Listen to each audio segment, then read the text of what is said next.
Will we see people? Oh, yes. Yes. Welcome, everybody.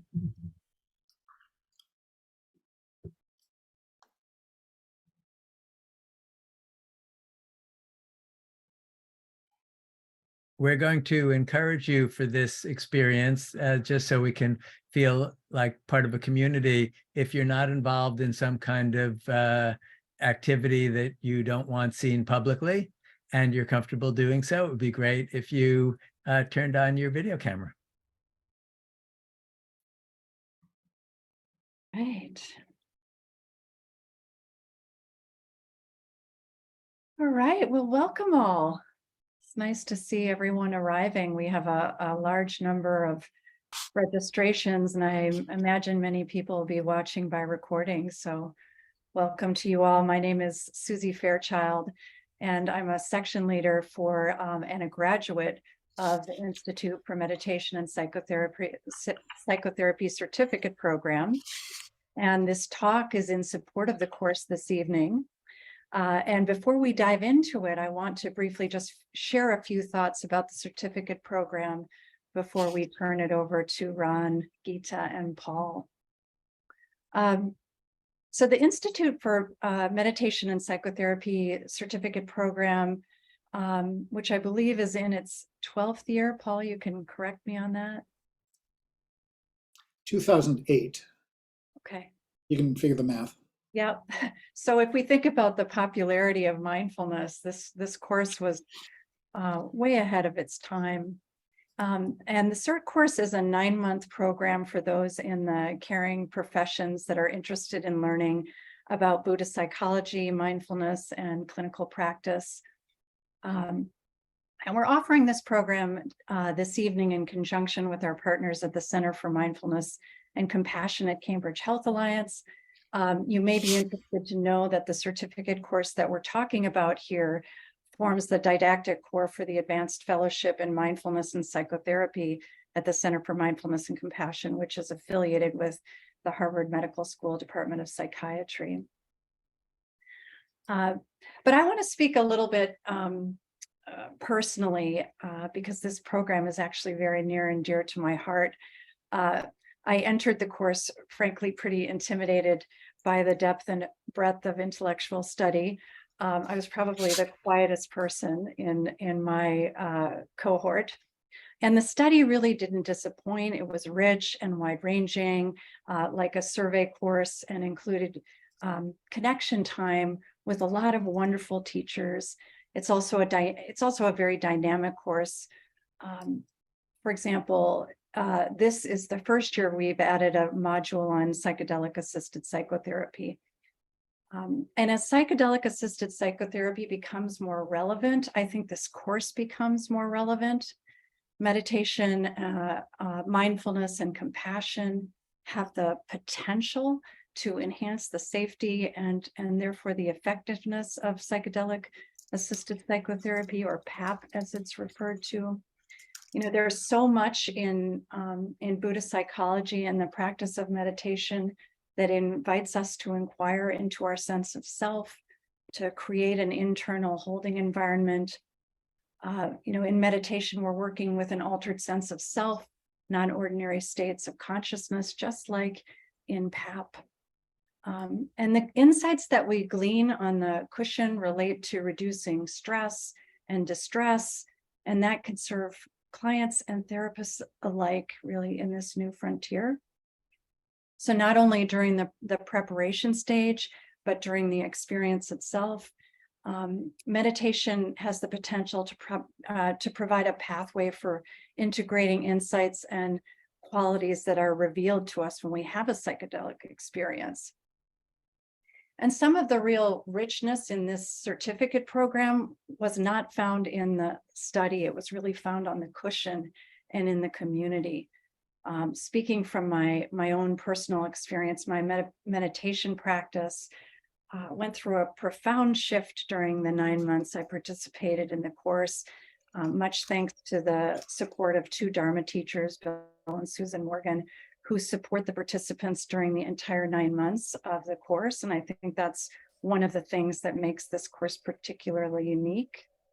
And equally importantly, in a world that is increasingly divided and divisive, I left the course with a community, what I call a professional sangha, a nourishing and supportive community that I continue to learn from and practice with and connect with, and frankly, love.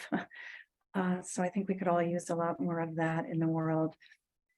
So I want to encourage those of you that are attending who aren't familiar with the CERT course to go to the IMP page that will be in the chat. For those of you, and I've seen some of the names arriving, who are graduates of the course, since we're a small nonprofit and we really don't market, we really encourage you to recommend it to your friends. There's so many offerings online these days and so many different mindfulness trainings, and yet there isn't anything out there quite like this. And we're really blessed to have two of our faculty members and our course director, Paul Fulton, on, and I'll turn it over to them to introduce themselves. Thank you for being here. Thank you so much, Susie, for your help in organizing this and for all that you do for the certificate program and all you do in the world. So I'm Ron Siegel. I'm a psychologist on the faculty of the Institute for Meditation and Psychotherapy. So on the faculty of the certificate program, as well as on the faculty at Harvard Medical School, where I've been lingering in one form or another for some decades. And a lot of my professional background is in the integration of mindfulness practices into psychotherapy, and more recently, the integration of mindfulness practices with psychedelic-assisted psychotherapy and with psychotherapy more broadly, which is going to be our theme this evening. So I'm delighted to introduce my friend and colleague, Gita Vaid. Would you introduce yourself a little bit? Yes, happy to. I'm very excited to be in conversation with you all this evening and to meet everyone on the Zoom.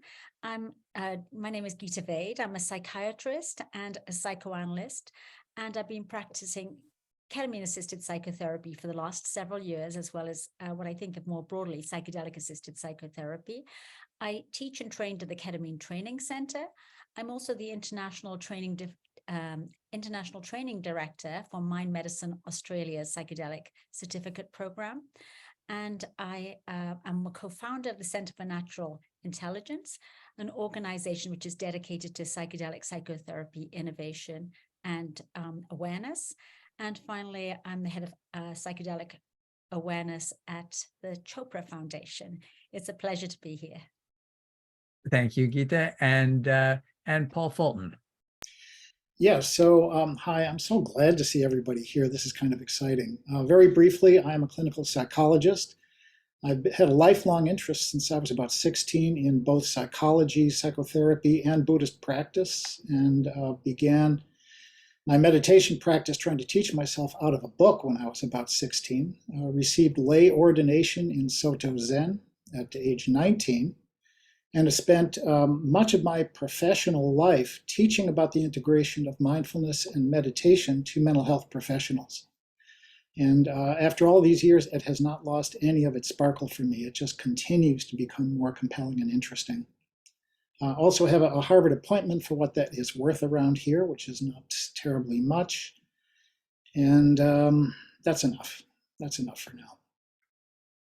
So let me begin with a question for both Gita and Paul, beginning kind of rather broadly. What most stands out to you when you think of the big question that we're going to be tackling this evening, which is the interface or overlap among psychotherapy more broadly, psychedelic-assisted psychotherapy, and mindfulness practice, or even more deeply, the Dharma as a set of teaching and as a path toward realization in life. And why don't we start? I'll start with you, Gita, and then we'll hear from Paul, and we'll move this into a conversation. Sounds great. Well, I think it's an exciting time, the question you pose, because I think there's tremendous overlap in all of these different models, like what it challenges and confronts us with what is psychotherapy, and how can we think about non-ordinary state healing, which I think is what psychedelic-assisted psychotherapy opens up. Of course, it's not limited to psychedelic work, and this is where it gets into Buddhist and meditation practices, because they've had a lot of information about the healing potential. And so to me, the interest really is the overlap and, how to think and innovate along those edges. But more broadly speaking, I think what it really gets into in a very important way is the capacity we have through non-ordinary states to heal. And this is an inherent human potential that we can access with meditations as well as other practices, which have been used in so many wisdom traditions. And I think the other part is how we heal ourselves and how we heal each other, which I think is the psychotherapy part of how we can relationally have a huge impact on another person through a non-ordinary state, or even from ordinary state experience. Although I do think psychotherapy and just the exchange, it's actually a very strange dance that we do. In the extreme, psychoanalysis, it is promoted to create a non-ordinary state by so many different tools of lying on the couch, the frequency, the tilt away from ordinary consciousness with sitting, have the analyst behind you, all of these different tools to try and drop into one. But it is a dance within a relationship, which I think those are all the three components you're alluding to, Ron, which I think makes it very exciting for us to play with all those variables. Thank you. Paul? Boy, so many ways to approach this enormous question, but what comes to mind is a common denominator in all of these, which is what I would just simply call insight. And insight has a very different meaning, I think, in psychotherapy than it does either in meditation or in psychedelic experience. But in every case, there is something about coming to rid oneself of illusions that cripple us, that hinder us. That is what is healing. And it's so interesting to me to consider how this happens and the kinds of insights that these experiences lead us to. And in particular, I think the insights that are at the heart of Buddhist practice and of a psychedelic experience as well. And we can talk more about this, but I find that this is an interesting point of overlap because it is understanding, wisdom or insight, as well as, of course, something about the discovery of the foundational ground of love and compassion that is what is ultimately liberating and healing. Yeah, so as you talk about this overlap and this insight, perhaps the mother of all the insights is the insight into the nature of self that happens certainly with psychedelics and meditation practice, right? There's now a rather rich literature in the psychedelic world of the use of the mystical experience questionnaire and other ways of measuring and talking to people about transpersonal experiences, these experiences in which people feel a sense of ego dissolution or reconsidering a sense of self. And that is in many ways the object of the Buddhist meditation path. It's really to deconstruct our conventional sense of self that hasn't traditionally been the focus of things like psychoanalysis or certainly CBT.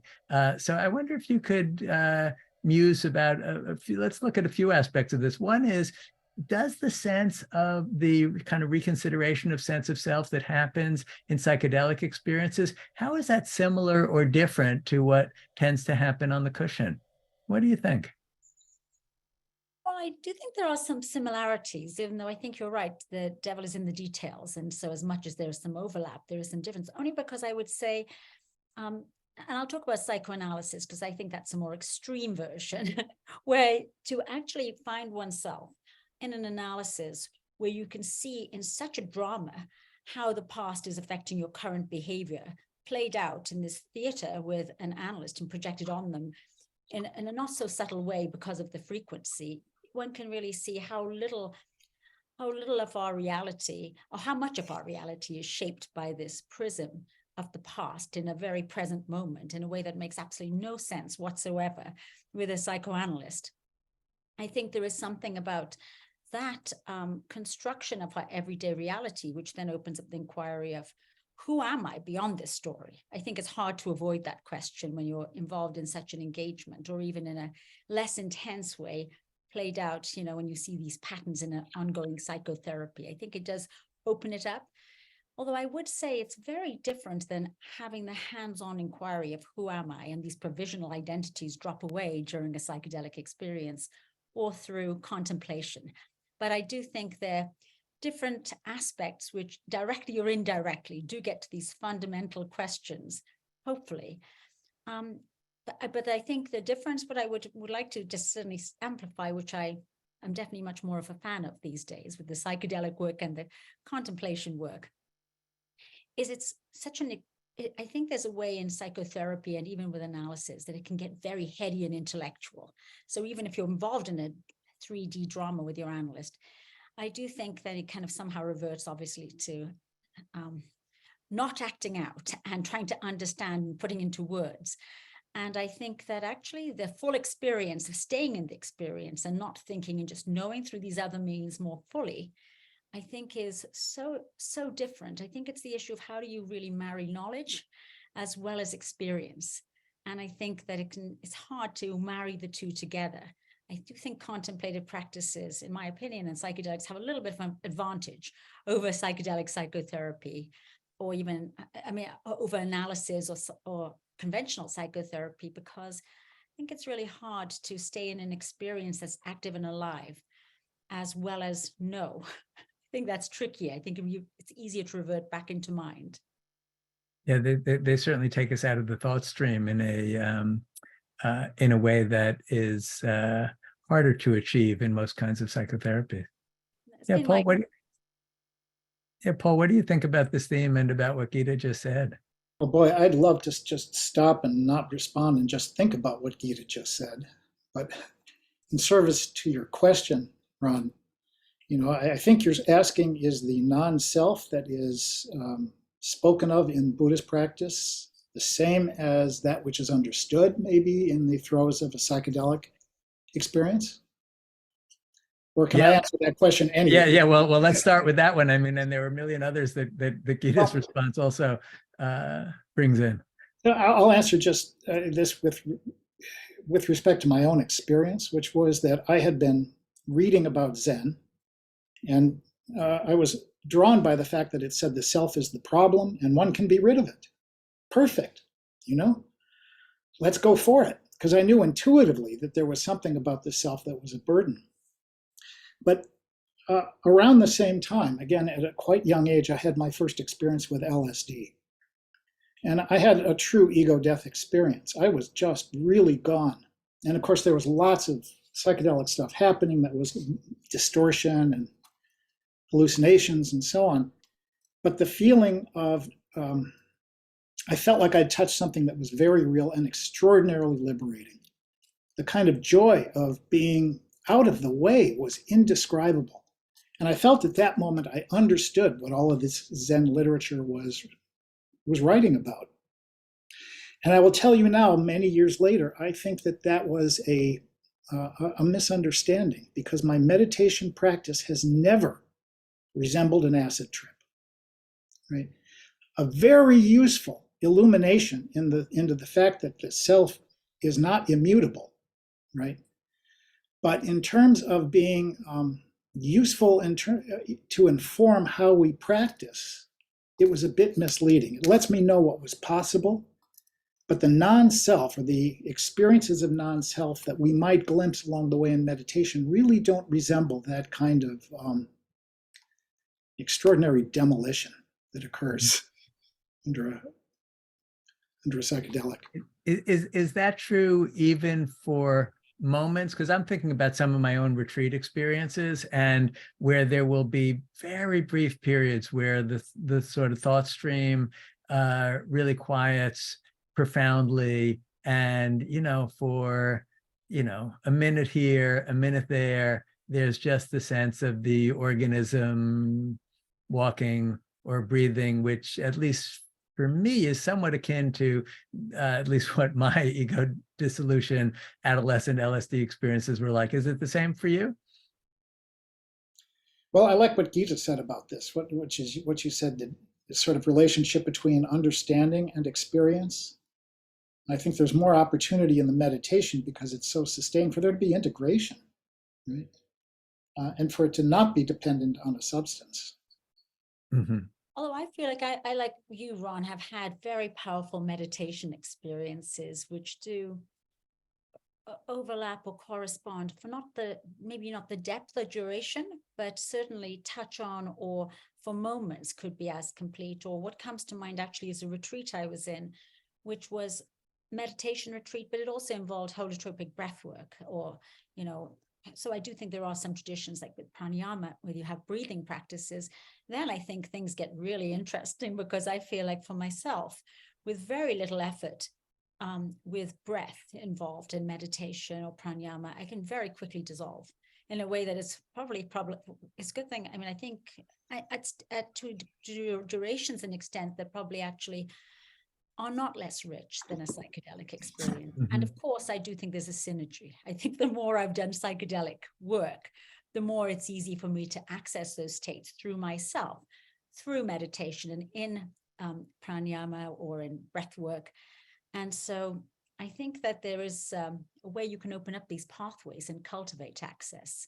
Yeah. That's been my experience. Yeah, thank you. Yeah, and Paul, I think you were pointing to something else, right? Another hindrance, if you will, that one can get attached to these profoundly altered states and then think that the idea is, let me get it back. And I think you're suggesting that that can be pretty counterproductive. Yes, actually, any experience we can have, we can wind up attaching to and thinking, I've got it, right? Or I must have it. And all we're clinging to now is either a memory or some aspiration or concept we have. And so while these things are really useful, if we don't have the integration work to follow up, it becomes another object of attachment and another hindrance for us. Yeah. And this is a very interesting bridge with psychotherapy, isn't it? Because Gita, you were talking about how in psychoanalysis you tend to deconstruct a bit certainly a rigid sense of self, right? Like the goal is to move toward greater and greater flexibility as we see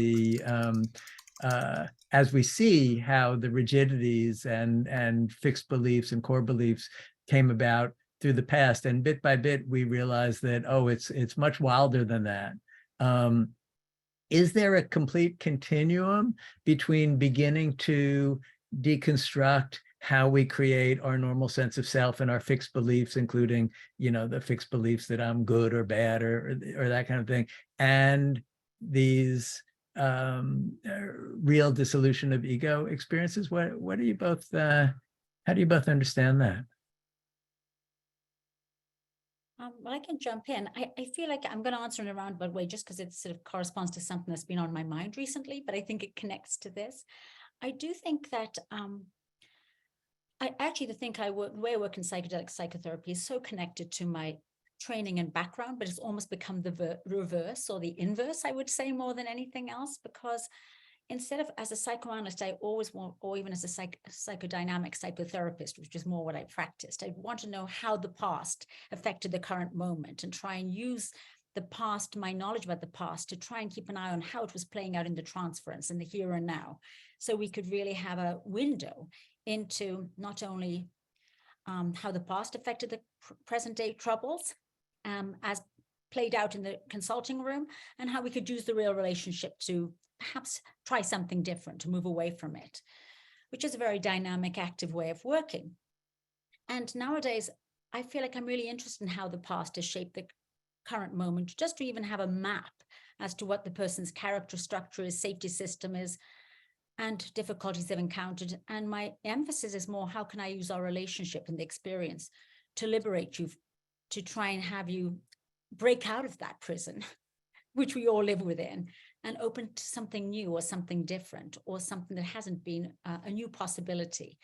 And I do think actually that way does kind of correspond more to meditation, perhaps in a certain sense. And the inquiry of who am I think that's such an interesting, such an important one to sort of access these provisional stories we hold, or these ideas that are held in our minds or in our bodies or our safety structures, and how we can move beyond them when we feel safe, which I think we can get to really easily in an interesting way with psychedelics. I think that's a tool to cultivate safety or spacious mind. Yeah. To further the inquiry and the experiential knowledge that comes through. Insight, to use your word, Paul. Yeah. Go ahead, Paul. Gita, I want to respond to something you were talking about, the use of dynamic therapy to understand conditioning. And this is not my observation, but I did read a really useful point of comparison, which is that much of psychotherapy, or particularly dynamic or analytic therapy, is about understanding my conditioning. How did I get to be at this place? How was it my early experience or even significant adult experience has shaped who I am? And I think where meditation differs a bit is that it really is an examination into the nature of conditioning itself. How are all constructions arrived at? How are they supported? What leads to their softening? So we're not so, of course, interested in the particular story as we are watching what happens when one moment spills into the next and how we then wind up attaching to those constructions.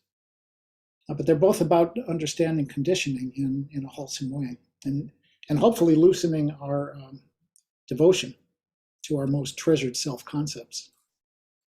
Yeah, a lot of the researchers in the neurobiology of psychedelics use an image which actually connects to and there's an older Buddhist image of this. The older Buddhist image is a chariot driver drives across a dusty plain, and the chariot creates grooves, and if they take the same path, they deepen, and if you do it again, they deepen even further. And in the psychedelic world, they talk about a skier going down a ski slope and creating grooves, and they talk about the psychedelic as creating a kind of neuroplasticity, as though a blizzard comes through, or the dust storm, if you would, in the Buddhist image. So that's an interesting way maybe to bridge or understand this. What is the one can slowly identify the grooves and see how they're formed and get perspective on them in a psychotherapy, or one can have the blizzard or the dust storm come through, but then there's the question of what do we do with this new surface? Does this feel like it reflects your experience working in these different realms? It certainly does, but it's I think with my experience has been, because I've spent a lot of time studying those habits, those characteristic ways we respond, our character, and doing, in a way, defense work. How can we shift it a little bit? Because a little bit of shift in the way in which we protect ourselves or our characteristic responses can make a big difference in someone's life. But it does wind up being so much in our head. To have an experience where you're suddenly not feeling that way, which is characteristic, it's so profound and it's so powerful. I think you can get there experientially, of course, with meditation too, but to actually shift from that, to have a different experience, or even to have actually not even an experience connected, an experience of not being in that space, can be so profound. To suddenly feel heart opened or undefended or safe with another person. It's quite an unusual, quite a profound experience. There is something subjectively, I think, so different about both processes.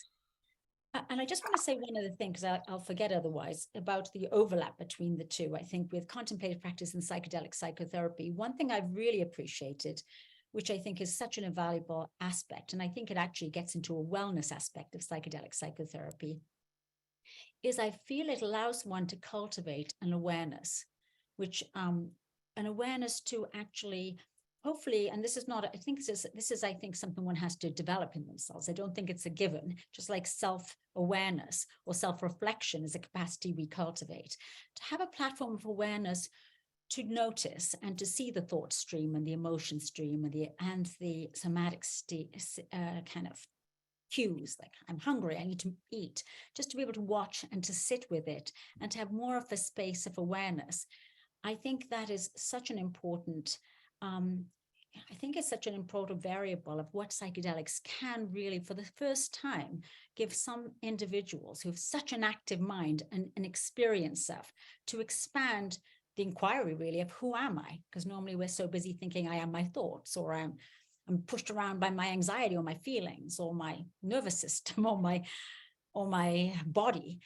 And I think that it can really make actually contemplators or meditators of an individual immediately, with people who haven't been able to have that capacity to even ask those questions in a fully experienced presence, to themselves, to really notice.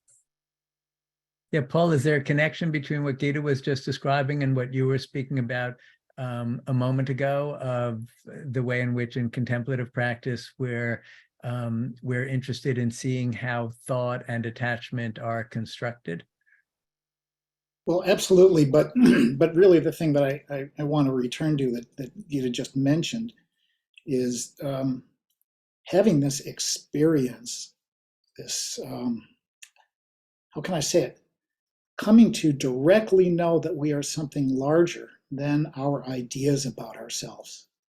This is unimaginable until one actually has this kind of experience, which can happen through sustained meditation and through the use of psychedelics. And suddenly we realize that everything we thought we were was a bit of a hindrance. It was like we built a box and nailed it shut from the inside. And it gives the possibility of seeing ourselves in this authentic condition, of not being so bound to our storylines. And just the very glimpse of this is extraordinarily inspiring, and also offers the view that maybe at heart, when we strip away so much of our conditioning, what we begin to discover is what Chogyam Trungpa talked about as basic sanity, right? That at the ground level, we are fundamentally sane. And therefore, the job is not necessarily to unravel or unwrap or disentangle all of our madness, but to learn to see it clearly for what it is. And then it's possible not to make that our permanent home. This to me is extraordinarily optimistic and promising. Yeah, as you're both talking there, the noetic quality comes through. My understanding is the noetic refers to the sense of knowing something to be true in a way which is separate from any analytic or logical conclusions. Is that a piece of what you're saying happens, and that can be so profoundly transformative? I would say on a personal level, I think that is exactly what happens. But I think on a personal level, I feel like after spending way too long in psychoanalysis and a multitude of other psychotherapies in and out for most of my life, still do. It's I would say what's been incredible after knowing so much about myself, on so much knowledge about what formed me and why, and all of that. I feel like what's happened for me in my shift is actually how little I know about myself, and how incredibly mysterious this existence we're all involved with is, and how I've been studying people probably since I was age 0 to feel safe, and then made a career out of it. And the more I know about people, and the more knowledgeable I've gotten, and the more experience, I'm much more comfortable recognizing how little I can ever know about anybody's experience, and how as I really work deeply with people, and I've had people now in my practice I've worked with for many, many years, sometimes a few, even like a decade or more. As much as I know about them, I'm just surprised, particularly if the work is going well, how it opens up increasingly how little I can know, because new possibilities emerge, and how dynamic we are. And I think my comfort in not knowing and being surprised in the mystery of who we are as human beings, and how when we do know, we're really limiting ourselves into a box, which can fit very nicely in a theory, perhaps, or even in the boxes we can live in. And I think that's one of the things that I think contemplative practices and I think psychedelic medicines really allow for, of how little we know of ourselves. And when we stay in that box, how we can be very sound in our knowledge of ourselves. But if we're comfortable to expand beyond it, what an adventure. Yeah. In the beginner's mind, there are many possibilities. In the expert's mind, there are few. So, Paul, what do you think about that and the connection between that and contemplative practice, perhaps? Well, I think this notion of being, I think when we think we know, when we know our patients, when we know ourselves, it's an act of hubris. And I think maybe as a function of aging or a function of a sustained meditation practice, like Gita, I'm convinced that it's an illusion to ever think we get to the bottom of anything and have the truth. When we think we know, we're just grabbing onto some cherished concept, and it prevents us from seeing the truth of the matter, which is just how uncertain and variable and changing things actually are. And so I think part of the value of the meditation practice is to learn to live with uncertainty, which is not a comfortable place to be as clinicians or as humans. I also think that what we think we know is often somewhat in the conceptual realm. What we tend to know is our concepts and our ideas about ourselves or about another. And I think that there are different standards for knowledge or truth that come out of the contemplative practices, which is that we're not seeking some kind of truth as like an axiom that we can hold, and say 2 + 2 = 4, but rather the truth that is liberating to us is something more elemental. It is the kind of, how can I say, the unity of the knower and the known. The truth becomes a kind of a condition of our being rather than a tightly held, cherished concept. Mm-hmm. This is hard to understand, I think, outside of a meditation practice. But and it's not reducible to concepts, which is why this is often so hard to talk about. But it is a kind of a certainty that I think people can touch also in psychedelic use as well. Yeah. And does not lend itself well to translation into conventional language. One of the other things that I notice in both of these realms, and I'm curious if this is your experience, is almost every concept, the opposite of it also is true. And it's that just becomes increasingly clear. Do you have that experience? And that can be, I think in some psychotherapies, we don't necessarily see that. You mean I'm trying to just get it clear. You mean this idea of paradox that comes up? No, that everything, well, this is good, that's bad, sort of every judgment. There's an awareness of the conditionality of that judgment and how the opposite is also true. I mean, at least that has happened to me on meditation retreats. That's happened to me in psychedelic experiences, where it just becomes so clear that there's no resting in any thought because of that. Sorry, maybe this is just idiosyncratic to me. I think it's not. I think it's really. It is really. I think it's really incredible to actually see the frameworks within which we live in, and how even those frameworks, which we've taken as bedrock, are up for reconsideration. All of it. Yeah. You've also both alluded, you haven't used the word love directly much, but I feel like it's in what you're talking about. One path of insight is the insight that comes from sort of seeing through and deconstructing the usual concepts we cling to. But there's another way that dissolves, and that's through love. And I wonder if you might comment on the role of love in psychedelic exploration, in psychotherapy, and in contemplative practice, particularly mindfulness practice. Well, I'll throw something out. Sure. And that was that, this is the second panel like this we've done. The first one was with Rick Hansen, and I think it may have been after the meeting ended that Rick was musing about something that has stuck with me. And it was his observation that kind of at the end of the line, whatever that is, maybe some encounter with the unconditioned, whatever we might mean by that, it seems to be characterized, or at least those who have written about it speak about it being love. Love not as an act or as an emotion, but as a condition of our being. And this to me is really intriguing. What happens when we strip everything away? What do we arrive at? And the notion that maybe what we arrive at is some condition of connection and love and compassion is thrilling, right? That this maybe is somehow reflective of our true nature. And that therefore the path, whatever we choose to do, is somehow intended to help us to realize the fundamental truth of our universal nature. I hope this is so. Yeah, well, because there's something about love and basic goodness that are quite, that you were referring to before, Paul, that are quite allied, aren't they?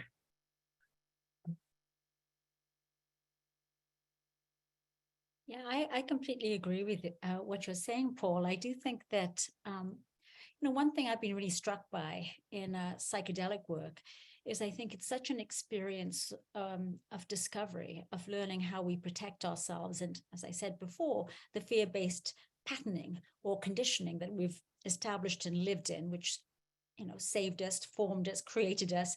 And when you deconstruct that, it's amazing to me what emerges is this kind of shift of all that energy to love and to compassion. And that is thrilling to know that is in fact the human condition.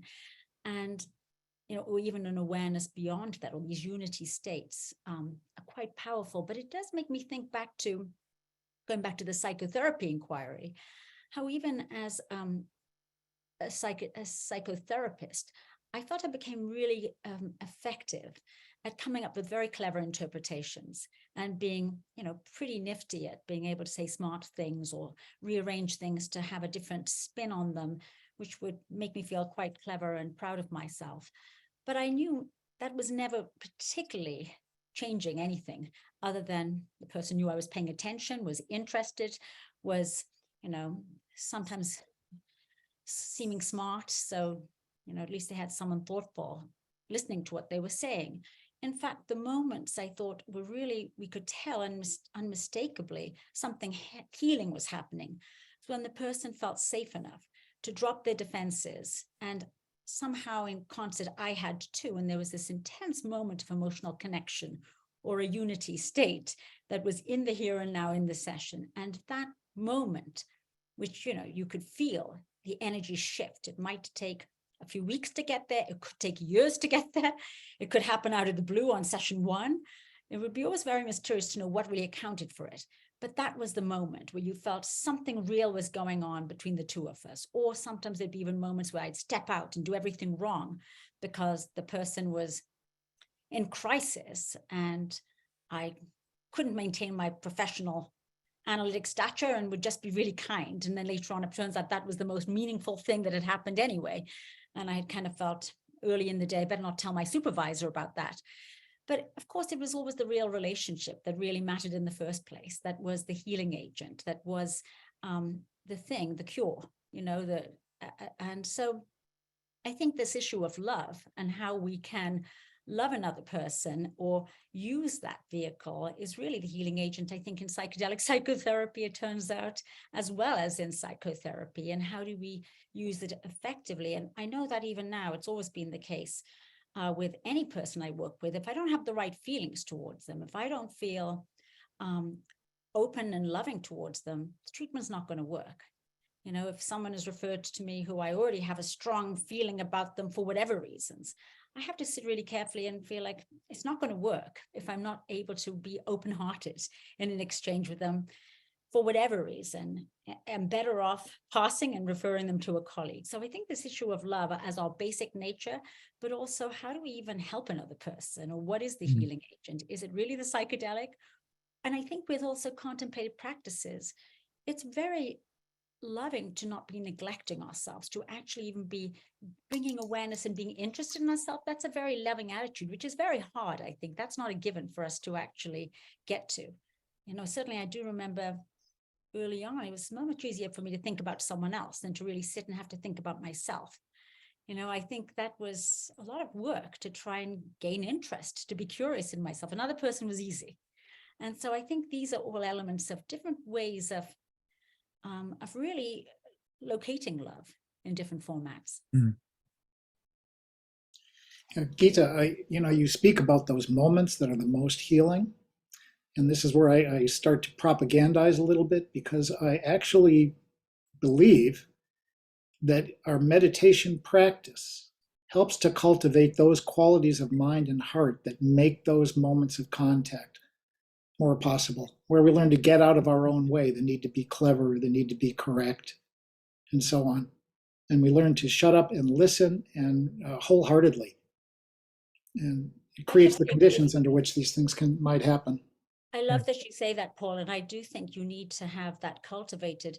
I think even for ourselves, because you can't do that for another person, to have contact with another person and listen compassion if you can't do that for yourself. So I do think it's that dual process that you really, I think more than any other trainings, really get at in a very direct way, which doesn't mean to say that some of the academic trainings I've had to encounter weren't useful, but they don't really open up any of that whatsoever.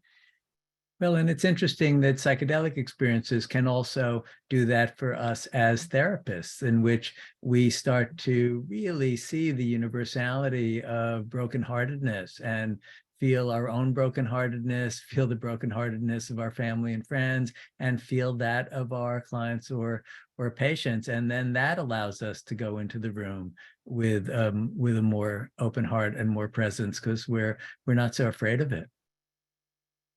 Well, another thing that you mentioned, which I think is worth mentioning, because to me, I think it gets to one of the fundamentals of what is healing, which I think that mindfulness practice and meditation does like no other. And I think you see that in psychedelic medicine. So much of healing I've recognized in my own work was never, it was actually not necessarily doing away with the sadness or the anger or the rage or the grieving. Well, how do we build our container? How do we grow ourselves so we can actually tolerate feeling the magnitude of the feelings that are just beneath the surface, instead of all the work done to suppress them or to manage or to try and fix or to try and avoid or to try and change the outside world so we don't have to encounter those feelings, which is more than a full-time job compared to the work and effort to grow ourselves, to just be able to hold it all. I think that to me, more and more, I feel like that's the work that I'm engaged with psychedelic psychotherapy. And I feel what prepared me for that is for sure my own meditation practice. I don't know if I'd be able to actually do that with another person if it wasn't for my own. More than anything else, I would say my meditation practice, which has really served me in being able to sit with those feelings and tolerate and grow myself to be able to hold. When Winnicott described the holding environment, he didn't give an instruction manual for how to cultivate the qualities in ourselves of a holding environment. And I hear you saying, and it's my experience too, that contemplative practices, particularly mindfulness practice, is a really, really important tool for that. I think it's really important because I also teach a lot in psychedelic-assisted training programs.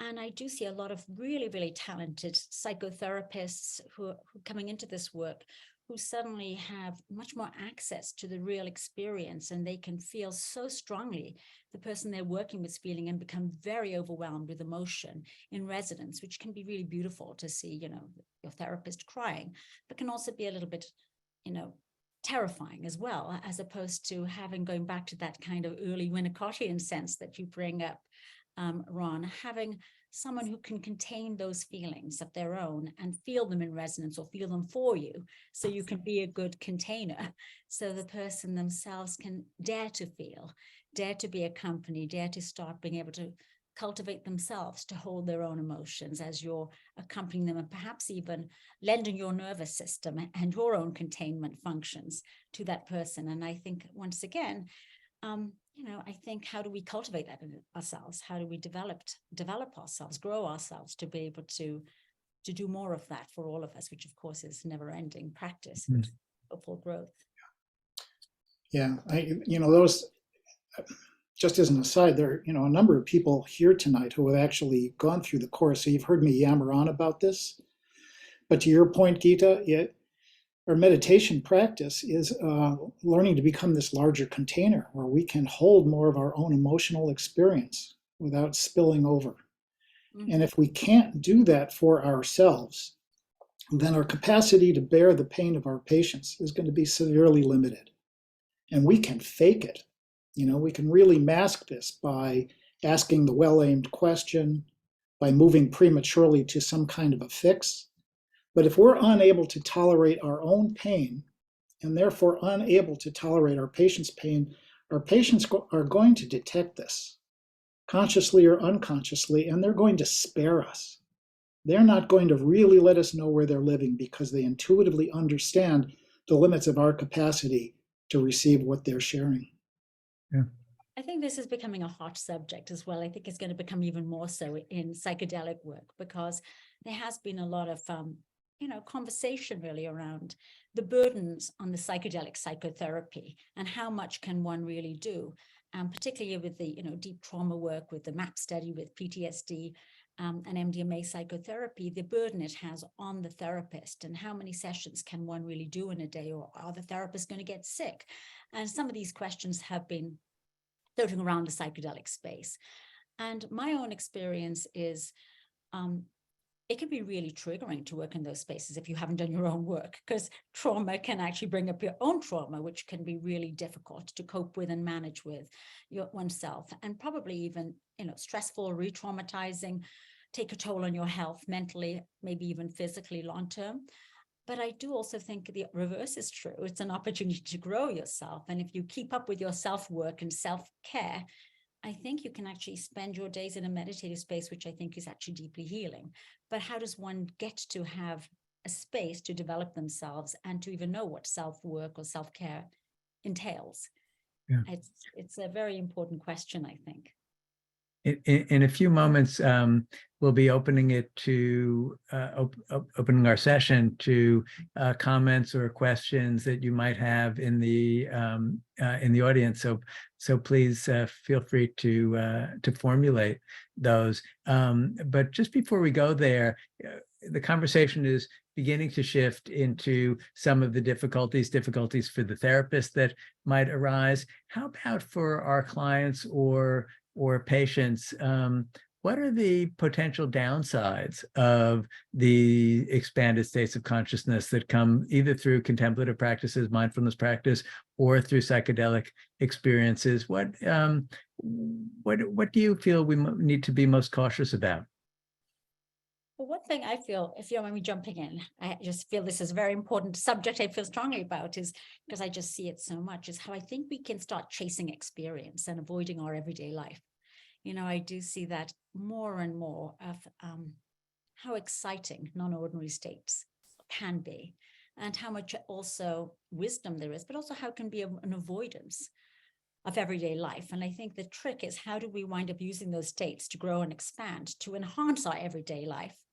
And I think that we're very good and clever at deceiving ourselves and avoiding pain. So I do think that that's one thing I do worry. I think people talk a lot about spiritual bypass, which I think comes up with any kind of contemplative practices, meditation. I see that a lot in the psychedelic work of, trying to bypass this messy ego-bound state, everyday reality, being human, instead of trying to improve, expand, live differently. Not trying to walk around being in an ego-dissolved state in the here and now with their family, which I think can get into, kind of problematic situations, or at the very least deeply inauthentic ones. Yeah. Paul, what you're describing is what I think of as, say, spirituality in service of the ego, which is either as avoidance. for sure. Spiritual bypass, there are a lot of varieties. But very practically speaking, there are risks associated with meditation that in our breathless embrace of it, we tend to overlook.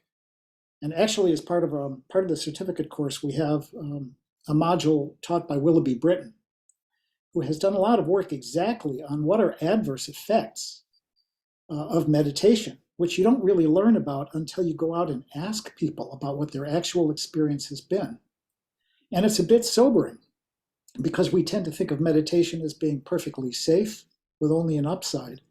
But in fact, there are risks associated. And as clinicians, by the way, we are undereducated about what those risks are and how to inquire about them and what's to be done. So this isn't the time or place to go into what those things are, but even among people who have no particular psychiatric history or no trauma history, people can have very significant dissociative experiences, which are sometimes destabilizing. Well, it certainly makes sense for both of these tools, that anything which is powerful enough to be strongly beneficial is powerful enough to create difficulty. Fire being the obvious analog to this. Fire is great in a controlled setting, but fire is really problematic in the wrong setting. And I think the same is true for these tools. So I would like to invite, if there are people who are listening, to have your own reflections or questions. You're probably familiar with this, having been on Zoom calls before, but you'll see at the bottom of your screen, there's a little smiley face with a plus next to it called reactions. And if you click on that, you have the option to raise a hand. And if you would like to comment or contribute or ask a question, please feel free to raise your hand. James Ruby. Hello. Can you hear me okay? Welcome, we can, yes. Awesome, perfect. I guess the only question I would really have is where would be a good starting place to get involved in the work that y'all conduct? What would be the first step into heading that direction? Well, there's two avenues of work that we're talking about here. One of them is the integration of mindfulness practices and psychotherapy, and the other is psychedelic-assisted psychotherapy. Were you more interested in one or the other branch of this? I would be more interested in the psychedelic route, absolutely.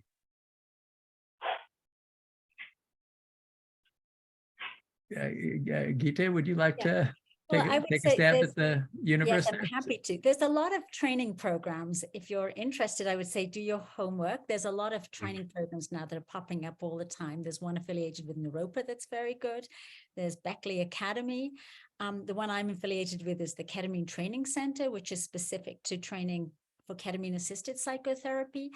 A lot of the medicines are not legal, but I think it's important to kind of look into the different training programs and see what you're interested in and what your background is, and try and, get people's advice and who have gone through the training programs. I think that's, CIS is another one. So I think doing research about additional training, if that's what you're interested in, or else I think there are a lot of free online programs which you could learn a lot about psychedelic-assisted psychotherapy or non-ordinary state healing that might give you a lot more information if you're very early in trying to figure out next steps in your own knowledge base. And I would just add, and I hope everybody can glean this from the conversation, all of this begins with good general training in what we might call conventional psychotherapy, because the richness of this conversation and what you're hearing from both Paul and Gita here comes from the fact that they are well-trained, highly experienced clinicians in more conventional arenas, and then have ventured into these other integrations. My bias. And I'd throw in one other thing to expand your question to include how do you get into this integration of meditation and therapy.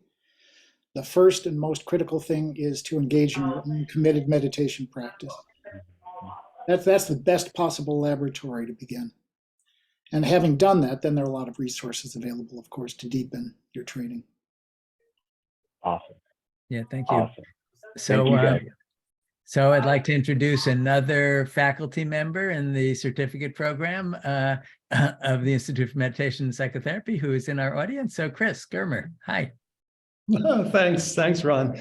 This is such a fantastic conversation, Gita and Paul. I'm just so grateful for it, and just so many wonderful thoughts and substantive, in my view, mechanisms for what works in meditation and psychedelics and psychotherapy.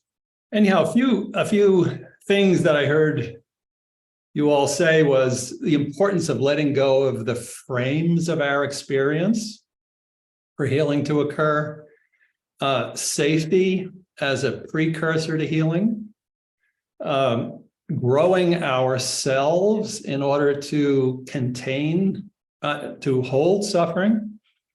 And so thinking about those things, I was reminded of a quote by Baal Shem Tov, who said, "Let me fall if I must, the one I become will catch me." And to me, this so captures this extraordinary combination of letting go and growing the self. And from my own experience with psychedelics, I mean, I have to say, I think I learned as much or more about meditation from psychedelics. But the one thing that it taught me, which even meditation didn't teach me as in such a thoroughgoing way, the one thing psychedelics taught me was what it means to surrender. Because when the psychedelics are in the system, you have to surrender. Anything else is just misery. So I wonder if you couldn't talk something about surrender, because there's like letting go of experience, but then there's surrendering of self, let me fall if I must. And then the experience of becoming the one that will catch us. I'd love to hear you talk about this topic of surrender. Well, I'll answer very briefly. What comes to mind is the story that I heard from a meditation teacher who said during a retreat, she had done an interview with a man who said that he felt in this practice as though he had jumped out of an airplane without a parachute. And he was terrified until he realized there was no ground.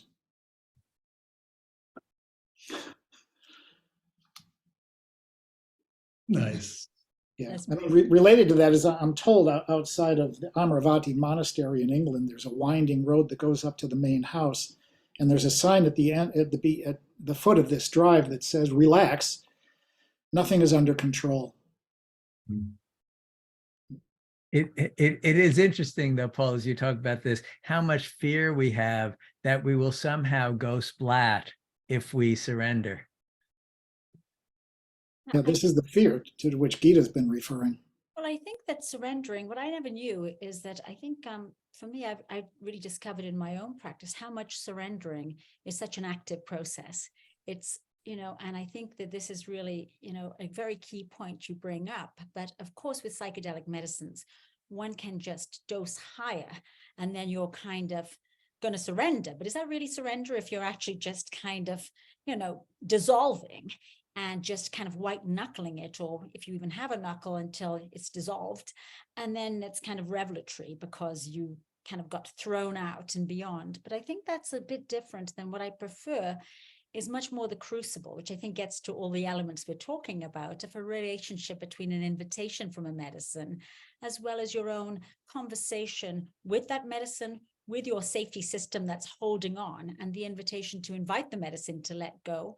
And ideally, maybe some facilitator or guide who is sitting with you, and that relational safety is also a piece, maybe the education, the preparation, the fact that they're holding your hand or they're holding the whole process that allows that whole crucible between all those three elements, I think gets into the cultivation of a trust, a capacity, an active letting go, a decision, an awareness that there is more beyond, which allows one to actively invite a medicine in. And then I think actually that's the most elegant process, because you're dismantling it yourself through awareness in perhaps an assisted way with a tool, as well as the relationship, which to me captures the ideal overlap of all those forces. And I think as you're speaking, Gita, that's also it's a nice overlap with meditation, because you are engaging your will to let go or to surrender or to be with something other than the narrative, which is precisely what happens with psychedelics. I personally, the most powerful journeys I've had have always been in the domain that you're describing. In other words, where there is a pretty strong narrative element, but also a pretty strong non-dual element where I could see the narrative in a new way, but I was engaging the narrative and kind of choosing to engage the narrative rather than to space out. Yeah, that's really wise. I really appreciate your responses. Yeah, thank you. Thank you. This is a fantastic conversation. Yeah, no, thank you. I think, in addition to the relational support that Gita mentions, in meditation practice, part of that is also through a strong concentration practice, which allows us simply to withstand whatever it is that comes. We learn steadfastness and calm, which allows us to endure whatever it is that arises without surrendering to turning away, looking away. So So I'll just powerful about meditation in groups. Just mentioning the relationship, I just wanted to say something about the Sangha and the most powerful beauty of meditation in groups. I think there is something so profound about actually ego dissolving states in groups, which I don't think involve medicines, even like football stadiums and things like that, I think have that flavor. But there's something beautiful about being in a Sangha with meditation too. Yeah. There's also something very important in what you're saying, Gita, about the difference between an experience where surrender is forced upon us and where it's chosen. It's a little bit like, we can go to a heavy metal concert and have an experience of absorption, right? With the burning guitars and the flashing lights and the loud music. But that's very different from gradually cultivating the compassion that the capacity that Paul, that you were just talking about, the capacity for concentration that comes from repeatedly losing the object and coming back, repeatedly losing the object and coming back. If we're just absorbed because of the intensity of the stimulus, well, we don't have concentration as a holding environment in that same way. And similarly, I think if we're just ego is dissolved from under us, yes, we'll get an insight into something, but we don't actually learn how to do that in our lives so much as if we practice surrendering incrementally. And in some ways, you're arguing for lower doses here, maybe across the board in both contemplative practice and psychedelic work, so that there's more of the everyday life challenge involved. Am I hearing that? I definitely think that's true. I don't even think it is a surrender. As you're saying it, I'm thinking, actually, is that even surrender? Ron, I think you're right. I think these high dose, heavy duty, I'm not sure if it's surrender or just being kind of blown away, or, it's a different process, it seems to me. And yes, I'm a big fan, actually, in both meditation, contemplative as well in the lower doses, because I think it just winds up allowing for it to be integrated more gracefully, where it's not a return to the mind. It actually just winds up being a felt sense that can stay with you. So if I could have someone come to have a big blowout experience with me, or just have a sequence of more frequent, small sessions, I would for sure choose the latter. To me, it's a little bit like the beauty of knowing you can run a marathon and push yourself beyond limits and then be shattered thereafter, versus just going to the gym for 20 minutes a day where your whole being feels alive when you're in the gym and 4 hours later and the next morning. Paul, do you have thoughts about the dosage issue in contemplative practice? Well, I would say I have found people who have, I am a little bit suspicious when I hear people who are spending hours and hours and hours a day. I do feel like the balance, it makes me wonder, the balance of growth to take into your life versus using your life for contemplation, which I think about non-ordinary states or what are you managing in that state, so it just gets into different questions. And I do know people who spend hours meditating, and I wonder about some of the same concerns that come up for me when people are, also using way too much medicines, saying that, they're exploring consciousness, or they're going back for the next ayahuasca retreat because they had the biggest insights, and they did. But I don't necessarily see how much of that is translating into everyday life versus trying to plan the next one. Mm-hmm. So yes, I do think dosing is important. And I don't think it's I think it's a complicated subject, because of course it gets into what's right for one person. A lot for one person can be just a small amount for another person, because the devil is in the details. What do you think, Paul? Paul, were you going to? Well, honestly, I don't have the, I have not done psychedelic-assisted therapy. I'm not trained in this, so I don't have an informed opinion. Well, how about However, dosing in contemplative practice? Oh, well, I'm a great advocate of retreat practice if someone has never done it, because it is qualitatively somewhat different from doing what I call outpatient practice, to do it inpatient. So it's not for everybody, but I think it can lead you to a deeper understanding than you can get in, sitting 30 minutes a day. And it's an element in the certificate program for that reason.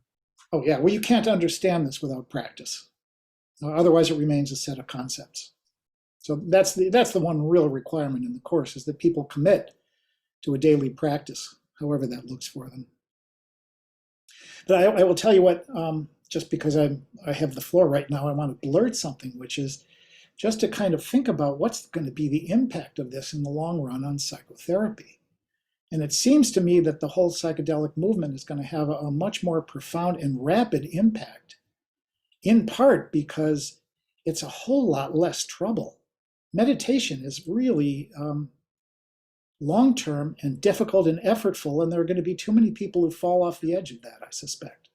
But I can't imagine that psychotherapy's sacred cows are going to remain intact as a consequence of the embrace of psychedelics. But anyway, let's take editorializing. Important editorial. I know there's a couple of questions in the chat. Let me address one of the questions that's in the chat, and then we'll see if we can do one or two more from folks whose hands are up.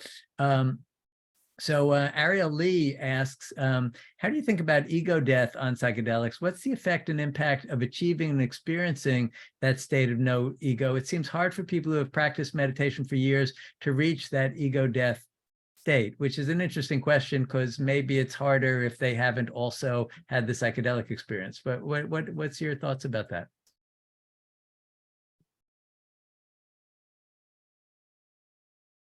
About the effect of ego death. I think really, I guess the effect of that, and also, is it necessarily hard to have that happen in meditation practice if you've perhaps had it with another non-ordinary state? Mm-hmm. It's so interesting. I do feel like meditation is such an incredible navigation tool, such an assist for someone who has never had a psychedelic experience. It just makes such a difference if someone has that preparedness of knowing how to navigate, and those capacities developed to navigate a psychedelic experience, and also to navigate ego death.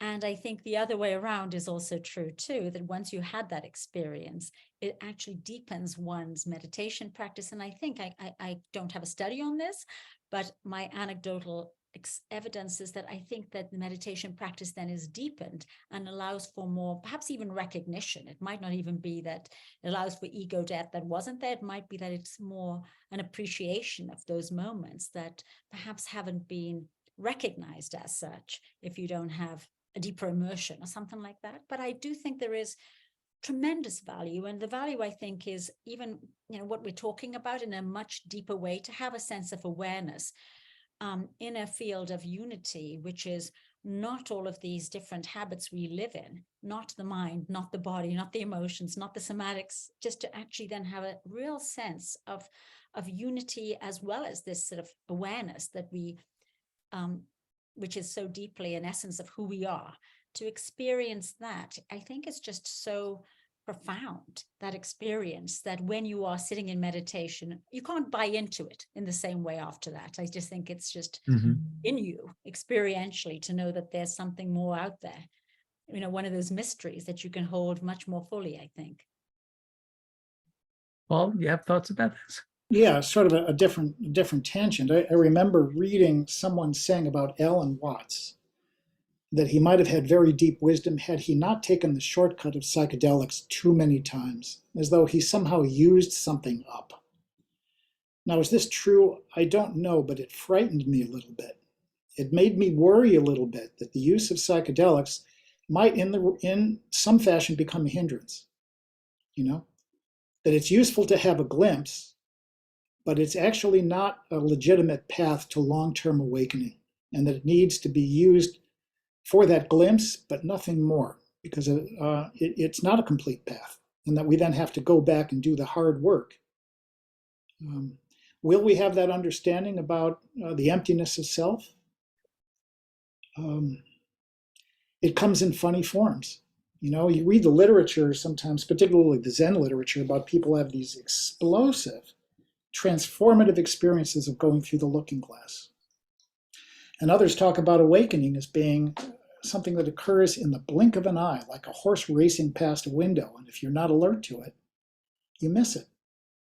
So, we can talk about the dissolution or the death of the ego in these kind of large terms as though we know what we're talking about. But I think even within this, it's a very subtle area, Yeah. And there's the overarching message, I love the title of Jack Kornfield's book, After the Ecstasy of the Laundry, that, you're both pointing to the importance of the laundry in our everyday life, and how are we going to live with other people in the world that in some way embodies these insights that come, rather than just chase the insights. Well, you see the little IMP logo? Is that on the screen somewhere? The little calligraphy? That comes from... no, it's on your screen. Yeah. That comes from the Zen poet Ryokan. And it apparently is his calligraphy, which is a mashup of two characters, one for heaven and the other for earth, which I think is just exactly right. And we may have deep insights, and we live with our feet on the ground. I was going to add that I think one of the advantages of ego dissolution states is, once you have that kind of felt sense, I think we are less attached to these narratives and structures of self, and less bought into the fact that I am my story, my identity is not just so tightly held in those ways. All of my ways of characteristic going about life are a little bit less held onto in such a way. And I think that is an opportunity then, really, to grow ourselves and develop ourselves differently, to actually feel like, who are we in our lives then, if we grow beyond them? I think that's the ultimate value, which I think gets into, if we drop our habits and our defenses, if we're not so attached to our habits, who do we want to be? So we can write our own chapter of our identity in the present moment in our life, not in a non-ordinary state, which maybe perhaps is much more in the present moment of who we really are, or who we would wish to aspire to be, if it's actually not something we're going to blame our childhood for, but we're going to take responsibility and ownership for. And I think that's a tremendously important value of ego dissolution. I don't think it means we want to necessarily be living in that space all the time, but it's a huge, I think, teacher. Yeah. Well, and it's interesting how both contemplative practices and these psychedelic journeys can help to clarify our values, and can help us to orient in the direction of what most matters. I'm aware of our limited time. Let me allow one more person with a hand up. Yaume, if I'm pronouncing your name correctly. Guillaume. Can you hear me okay? Yes, we can, please. Thank you. I mean, great segue to what you just said, because I was just going to say that I was reading a study that I put in the chat that psychedelics can sort of be regarded as the compass, and the mindfulness practice is the vehicle. Sort of like these experiences can sort of like point us in the right direction, but still we have to like walk the way, or like, you know, get there in some kind of way through effort and through strengthening will, which I really appreciated you saying that, Gina, and Paul and Ron, the importance of being active through the strengthening the muscle of like surrendering. Really important to talk about that. I think it's super cool. And yeah, it's mostly comments of appreciation, and I really appreciated you, Gina, also for talking about how I know it's not about like multiplying the peak experiences or just always planning the next ayahuasca retreat, but if anything, perhaps like these peak experiences become less and less frequent, and the integration time just gets longer and longer. So yeah, lots of wisdom there, and it's just like so important to talk about that. And I just want to like do the plug for Adam Aronovich, who has this Instagram called Healing from Healing, which is hilarious and still distills a lot of really good wisdom in that, and really kind of calls out also this sort of like narcissistic tendency to just think about healing as this sort of like individualistic, sort of like self-made work, where we have to like heal all the parts of ourselves and not even realize all of the external societal cultural conditions that create some of our suffering. It's not just about all like healing all the inner children and just all of the broken parts within ourselves. Like there's also a lot of things that are oppressive out there that we also have to like take responsibility for and take action for, in terms of activism, in terms of just getting outside in the world, forming community, etc. So yeah, thank you all. Yeah, thank you. Conversation. Thank you. So in getting toward the close, I wonder if you could each share your sense of what's most exciting to you right now in this crossroads that we're talking about. And also, you know, not to be too much on the infomercial side of it, but because I think it is really relevant, you know, how the certificate program and the work that's being done there, how that fits with what you find most exciting at this point in this this confluence of these three important traditions and methods.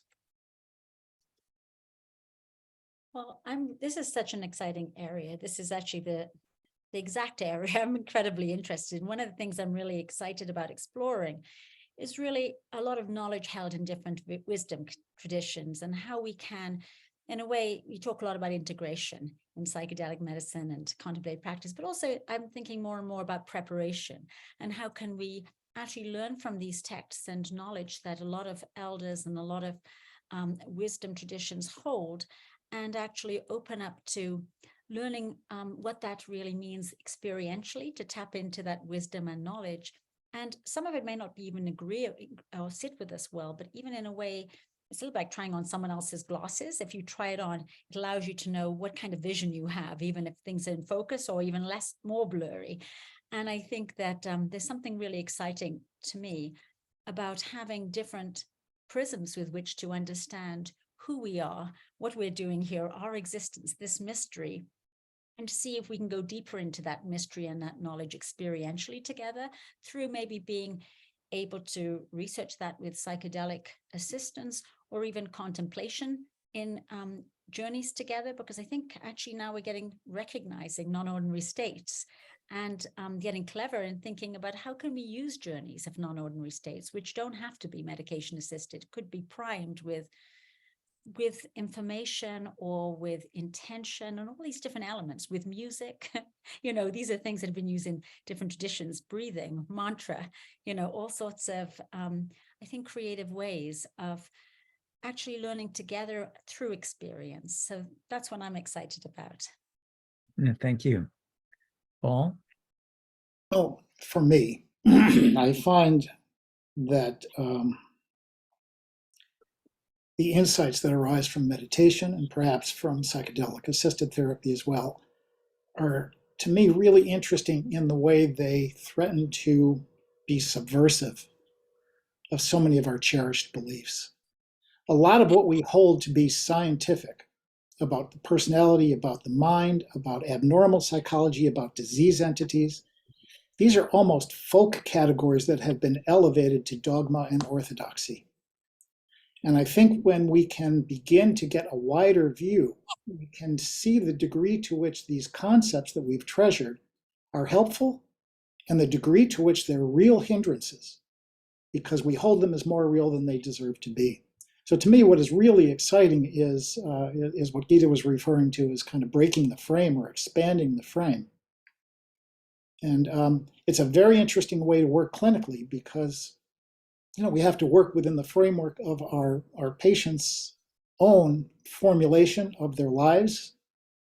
And they often want to hear things in medical terms, but we need to be familiar with this, but we also don't need to subscribe to it and hold a larger view of what is possible, what is more possible than what is held in the medical model.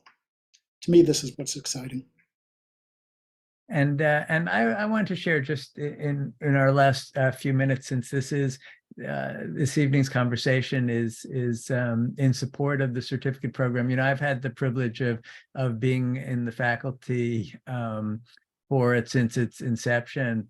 I guess what 14 years we're talking about now, and there's something about talking with people about psychotherapy related challenges and issues, talking with people who themselves have been meditating a bunch and have been doing that together and are in the relatively opened up space and the relatively fluid and less defended space that comes from taking mindfulness practices seriously. It's just so cool and so rich to be exploring psychology in that environment. And it's just getting richer now that we're folding in the insights from psychedelic-assisted work, which is another opening and entering into another less defended space. So, you know, exploring things we've been exploring in the psychotherapy world for years, but doing it from these perspectives is it's really a privilege, a treat. And I, as Paul, you said, I just see, you know, more of this is going to come going forward. So that, I don't know if Susie, you want to close us out at all with anything more about the certificate program? Well, you're catching me out because I was in the chat, deep in the chat with Sangha, actually. So I think I want to reiterate something that I stated earlier and something that Gita named. One of the beauties of this course is the wonderful Sangha, the wonderful community of like-minded practitioners that we meet along the path, and that I'll say, having graduated from the program maybe 6 years ago now, I continue to practice with, continue to go on retreat with, continue to, even in my CAP training, have connected with people from our Sangha. And I think the only other thing I want to speak to is again, the strength of having meditation teachers follow you for a year and the capacity to really create that holding environment, to really cultivate compassion as we sit with others, as we explore these medicines, as we sit with others as they explore the medicines. I think it's the elixir, really. And I just really feel grateful to the three of you for sharing your knowledge with us tonight and the work that you all do in the wider world. So thank you very much. And for those that entered late, having trouble, had any trouble entering, just sincere apologies. We had a technology glitch. But you will receive the court recording, and for any of your friends that that were looking for it, that reached out to you, just please rest assured that they'll receive the recording. So yeah, thank you very much. All And very concretely, how do people learn more about the certificate program if they're interested in this, in possibly taking this deeper dive? Yep, thanks, Ron. I posted the link to the certificate course page in the chat. It's the Institute for Meditation and Psychotherapy Certificate Program. And if you have any other questions, feel free to email me. My email is susan@engineeringawareness.com. Yeah, thank you all. Well, thank you all for coming and participating in and or listening to this very rich discussion. Thank you so much, Gita and Paul. Thanks for including me as a moderator. It's been a total treat to take part in this, and may everybody be well. Nice way to spend an evening. Thank you all for showing up and for your interest. And good night, everyone. Good night. Bye. Thank you.